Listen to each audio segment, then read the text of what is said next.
My role is to shout at people so they don't do stupid things. And this was a chief architect saying to me when I asked him what his role was and what he did somewhere I started working. Not a lot of room for innovation there, I can say. People played rock, paper, scissors when they were going to decide who was going to go and talk to this guy. Not a lot of room for innovation and a lot of fear in this organization, and that's a pity. So Stockholm is known for its unicorns.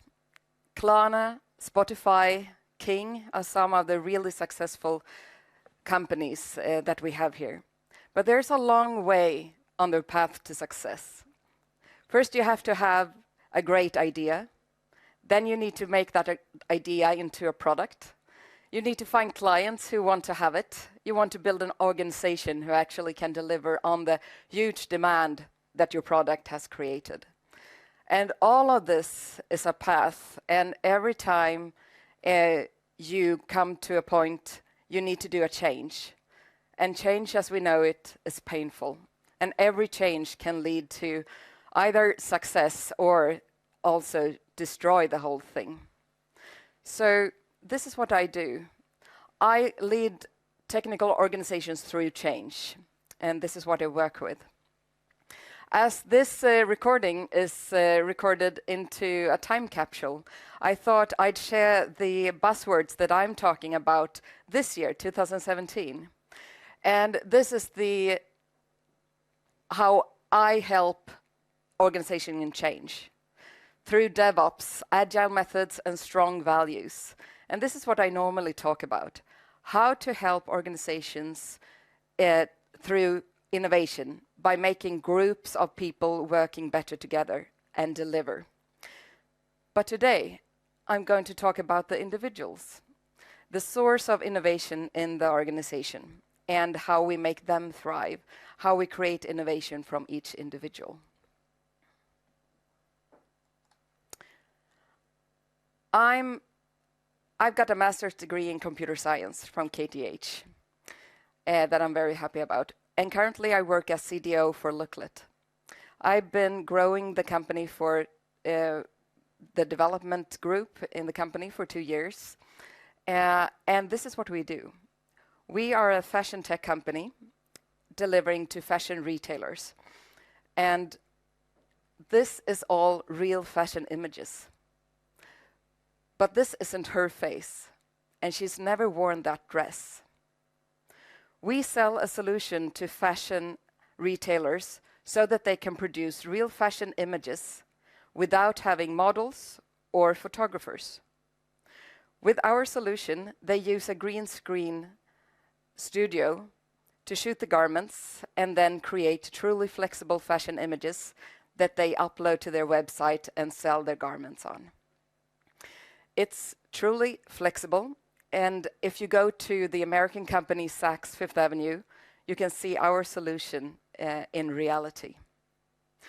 This is true engineering.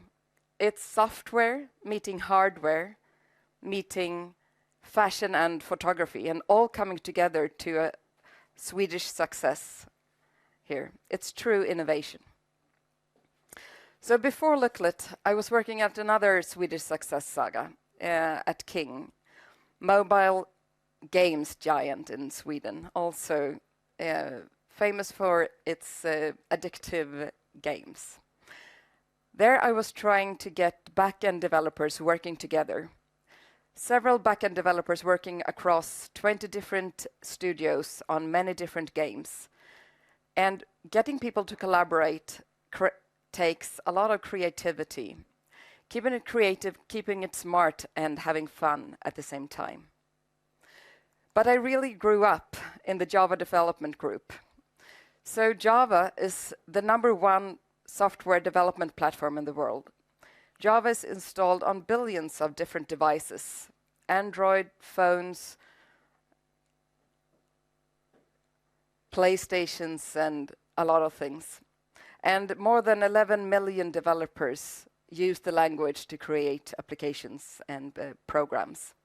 So to be able to work from a small office in Stockholm during 12 years, working as an engineer, as an engineering manager and as a product manager for this platform was a true honor. And it's pretty amazing how much spotlight in the digital world that lands upon Stockholm, Sweden, and the Nordic countries.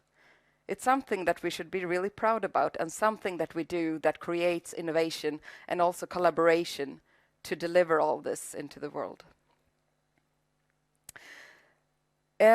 So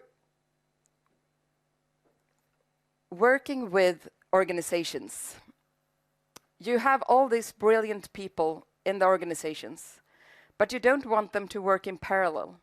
You want them to work together, to synergize, to toss ideas in between them, to have something to build upon.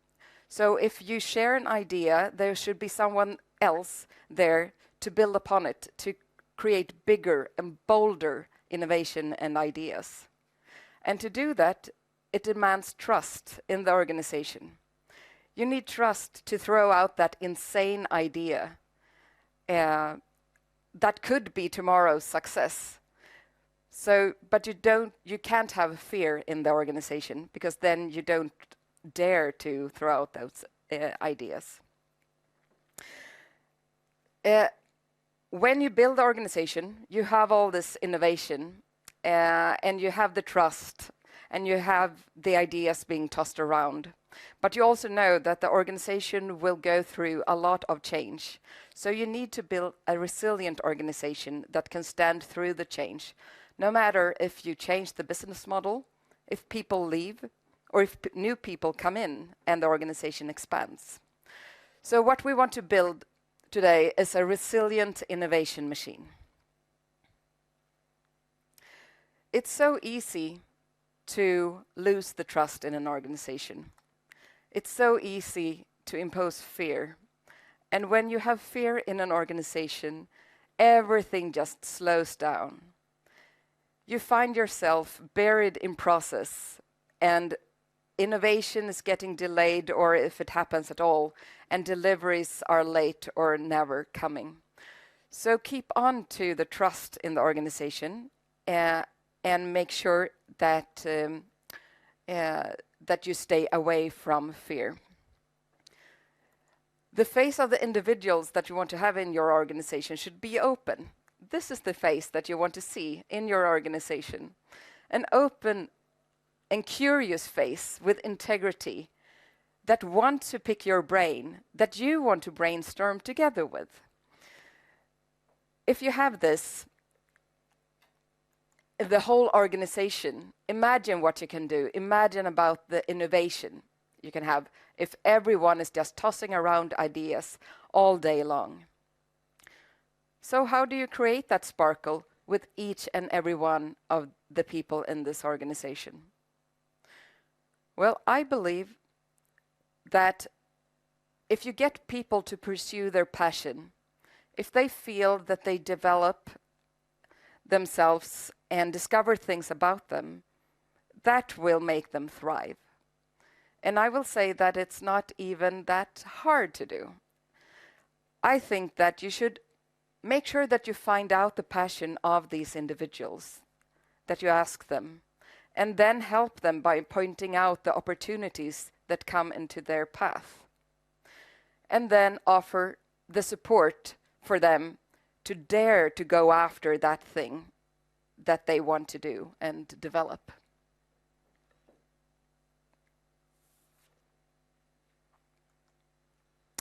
This is my passion. This was what I grew up with.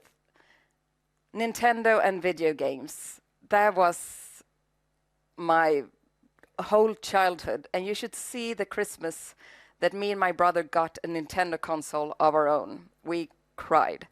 And our passion was so big, we were even in the national championships in Nintendo and video games. And this led me on to programming. We had a home PC in the mid-90s, and I used so many hours in configuring and learning how to program this computer. So the passion for Nintendo led me on to programming.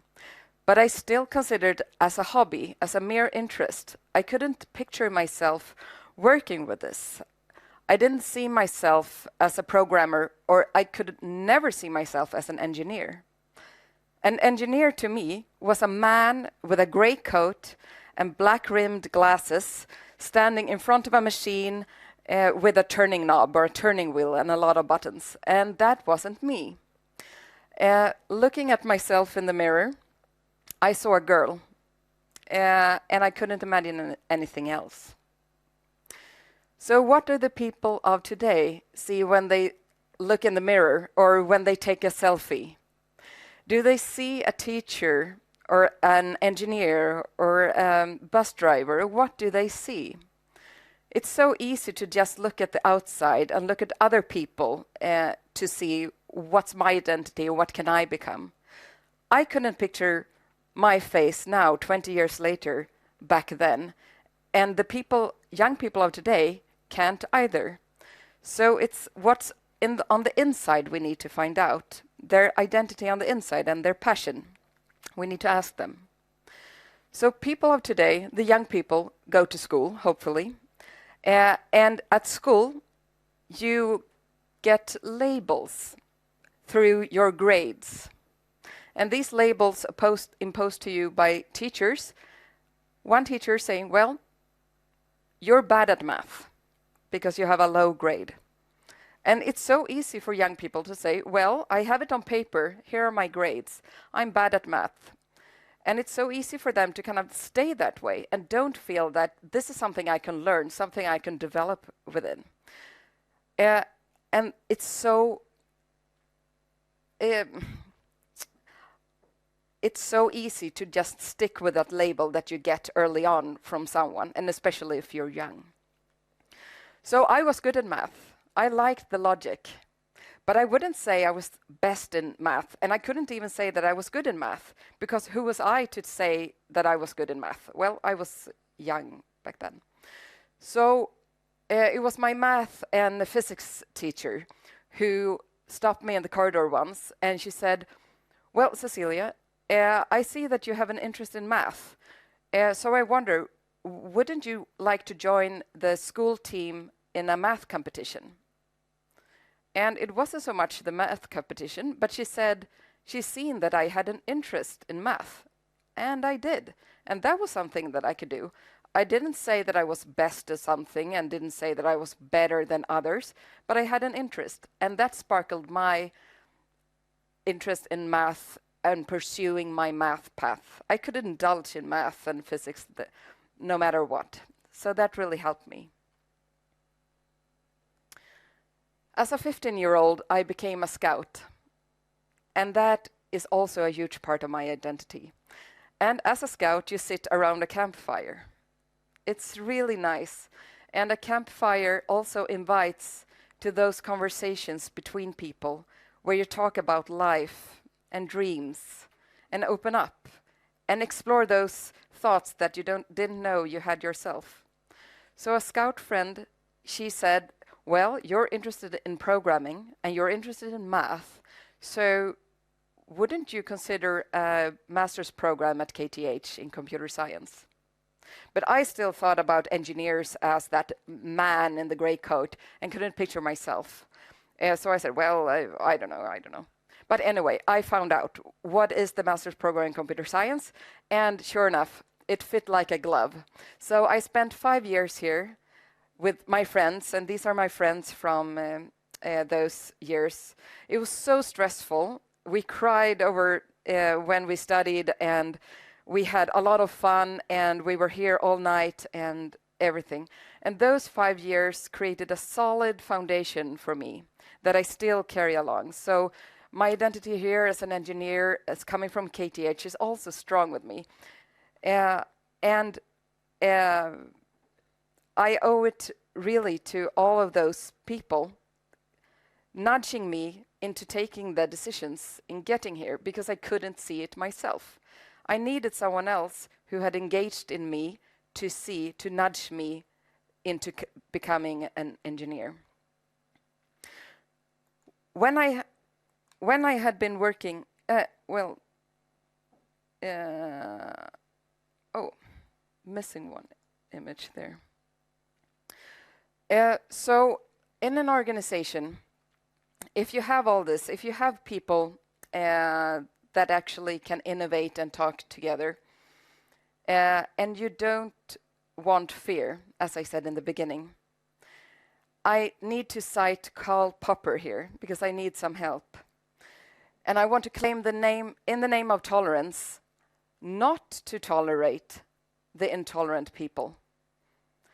Because if you do, they will carry your innovation with them out of the organization. So you need to get rid of the intolerant people of your organization before they get rid of your innovation. When I had been working 4 years as an engineer, my manager asked me if I would consider becoming a manager. And I hesitated a lot because I had seen many female engineers being removed from technical positions into leadership positions too early. So I was really hesitant towards this. But my manager said and pointed out that I had leadership roles outside work. I really seemed to have a passion to lead and to make a difference to other people. And I thought about it a bit and made my decision and became a manager. And I've been working in leadership roles in technical organization ever since. And I love it. It really was the right thing. But it also took that manager to engage in me to actually make me see that this was something that I wanted to do. So all of these people, my math teacher, my scout friend, the manager, they engaged in me and made me see something that I couldn't see clearly for myself. And I say, be that peer and be that manager who sees that. Engage in other people. It could be your friend or colleague or people in your organization, and find their passion, because that passion is their motivation to actually go for it. Point out what could be an opportunity for them and offer them support if they hesitate in taking that step, because it can be fearful to take that step and to take that opportunity. So offer support. And also remember to remove the fear. So if you create that sparkle, if you can ignite the sparkle with everyone in your organization, you create an organization of thriving individuals that innovate together, that throw ideas, that build on each other. That will leave less room for people bad-mouthing each other or having fear. And that will build your resilient innovation machine. Thank you.